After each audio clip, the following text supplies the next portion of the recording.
안녕하세요. 삼성전자 주주 여러분. 알파벳이 2분기 실적 발표에서 올해 설비 투자 계획을 다시 올렸습니다. 기존의 1,800에서 1,900억 달러였던 자본 지출 전망을 1,950에서 2,050억 달러로 높였습니다.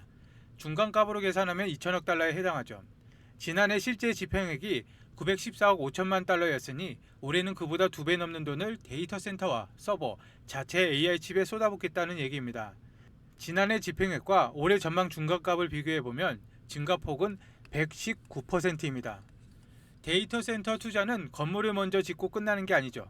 서버를 채우고 서버마다 연산 칩과 메모리를 넣고 저장 장치와 네트워크를 연결한 뒤 전력과 냉각 설비까지 붙여야 합니다. 자본 지출이 2배 이상 늘어난다는 말은 그 공급망 전체의 주문량도 함께 커진다는 얘기입니다. 삼성전자는 이 가운데 HBM과 서버용 D램, 기업용 SSD를 동시에 공급할 수가 있습니다. 알파벳 실적 자체도 확인해 볼 필요가 있는데 2분기 매출은 1,198억 달러로 1년 전보다 24% 증가했는데 시장 전망치 1,169억 달러를 웃돌았습니다. 영업이익은 407억 7천만 달러로 30% 가까이 늘었는데 주당 순이익은 9달러 11센트로 월가 기대치 2달러 89센트의 3배가 넘었습니다. 스페이스X의 상장과 엔트로픽의 지분가치 상승이 순이익에 반영되면서 순이익 자체는 1,121억 달러까지 늘었죠. 매출과 이익이 이렇게 크게 예상치로 뛰어나왔다는 게 이번 실적의 첫 번째 특징입니다. 2분기 자본 지출은 449억 달러로 시장이 예상한 441억 달러에서 448억 달러보다 많았고 1년 전보다 2배 가까이 늘었습니다. 그 여파로 잉여현금 흐름은 59억 달러로 적자로 돌아섰는데 수십 년 만에 처음 있는 일입니다. 벌어들이는 돈과 쓰는 돈이 동시에 역대급으로 커진 분기였다는 뜻이죠. 구글 클라우드 매출은 248억 달러로 1년 전보다 82% 급증을 했습니다.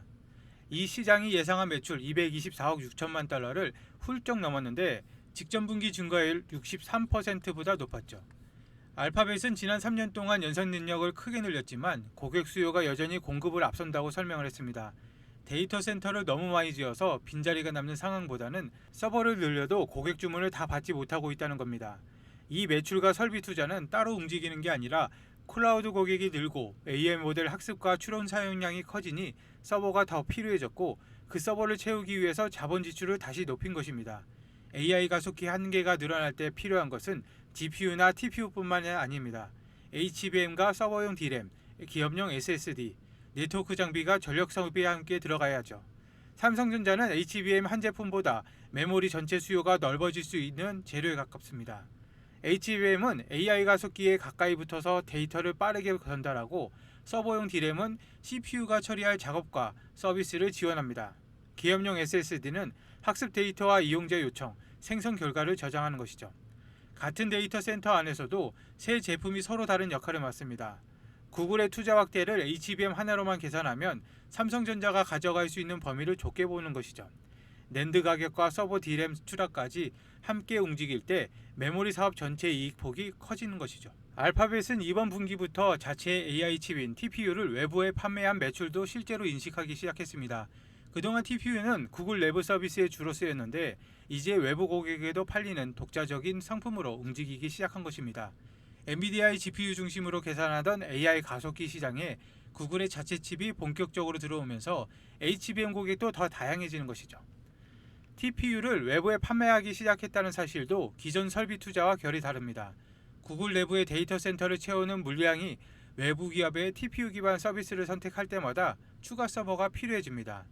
구글이 자체 칩을 클라우드 상품으로 만들면 알파벳의 투자 규모와 외부 고객 사용량이 동시에 늘어나 메모리 수요를 밀어 올릴 수가 있는 것입니다. 자체 칩 시장이 커질수록 고객별 HBM 사양과 패키징 방식도 다양해지고 삼성전자처럼 여러 사업부를 가진 회사가 들어갈 자리도 늘어나는 것입니다. 구글뿐만 아니라 아마존, 마이크로소프트도 자체 AI 칩을 확대하고 있습니다. 고객사가 늘면 메모리 업체는 한 회사의 인증 일정과 주문량에 덜 묶이는 것이죠. 삼성전자는 HBM과 일반 D램, 파운드리와 첨단 패키징을 모두 보유하고 있어서 고객이 자체 칩을 늘릴수록 제한할 수 있는 조합도 많아집니다.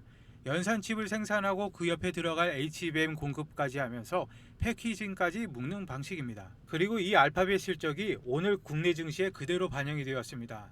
오늘 11시 기준 코스피는 전거래일보다 2.49% 오른 6,966.98포인트였고 장 초반 4.2%까지 찌며 7,000선을 다시 회복했습니다.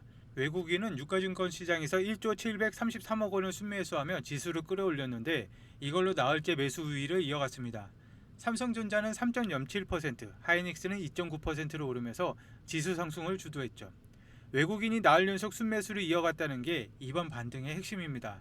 하루짜리 반짝 매수보다는 며칠에 걸쳐서 방향을 정하고 사들였다는 뜻인데 삼성증권은 알파벳의 캐펙스 가이던스 상향을 두고 시장이 우려하던 AI 사이클과 투자 둔화 걱정이 기우였다는 게 다시 증명이 되었고 아직 초기 단계인 기업용 수요 모멘텀이 하반기에는 더 강해질 걸로 봤습니다. 여기까지 오는 과정은 순탄하지만은 않았습니다. 전날인 22일 코스피는 미국 반도체주 강세에 따라서 장 초반 4.51% 급등해서 출발을 했고 장중에는 7,666포인트까지 올라서 매수 사이드카까지 발동이 되었습니다. 하지만 알파벳 실적 발표를 앞둔 경계 심리와 국제유가 부담이 커지면서 오후 들어서 상승분을 대부분 반납해 결국 0.74% 상승에 그쳤습니다. 삼성전자도 장중에 한때 27만 6천원까지 올랐다가 결국 0.5% 오른 26만 500원으로 마감을 했습니다. 전날 급등 후 반납했던 흐름이 오늘 알파벳 실적으로 확인되면서 다시 매수세로 이어졌고 시장이 가장 두려워했던 수요 둔화가 실제 고객사의 숫자로 나타나지 않으면서 어제 반납했던 상승분을 오늘 다시 채워가는 흐름이 만들어졌습니다. 완제품에서는 갤럭시 Z 폴드 8 울트라와 폴드 8, 플립 8이 공식 공개되었습니다.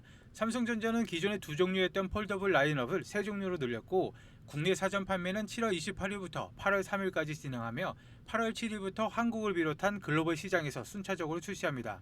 이번 언팩에서 바로 확인된 것은 제품 구성과 가격, 판매 일정입니다. 실적에 반영될 숫자는 7월 28일부터 시작되는 사전 판매와 8월 글로벌 초기 출하량에서 나오는 것이죠. 특히 울트라 모델이 전체 주문에서 얼마나 높은 비중으로 차지하느냐가 모바일 사업의 수익성을 가를 수가 있습니다. 지금까지 확인된 내용을 정리하면 알파벳의 실적 서프라이즈와 자본 지출 상향, 구글 클라우드의 82% 성장, 오늘 코스피와 삼성전자의 반등, 갤럭시 Z 3종 공개까지 5가지입니다. 이 가운데 가장 큰 내용은 알파벳인데 최근 삼성전자 주가를 흔든 AI 투자 정점 우려에 대해 실제 고객사가 더 많은 서버와 데이터 센터를 짓겠다는 내용이 나왔고 국내 시장도 오늘 그 답을 받아서 반영하고 있습니다. 삼성전자에서 다음 볼 일정은 7월 30일에 있는 2분기 확정 실적 발표입니다. 메모리 가격 상승이 실제 영업이익으로 얼마나 남았는지, HBM 매출과 파운드리 손익이 어떻게 달라졌는지가 공개가 됩니다. 알파벳이 보여준 수요와 삼성전자가 실제로 가져온 매출 사이의 간격이 그날 확인되는 것이죠. 오늘 영상 끝까지 봐주셔서 감사합니다.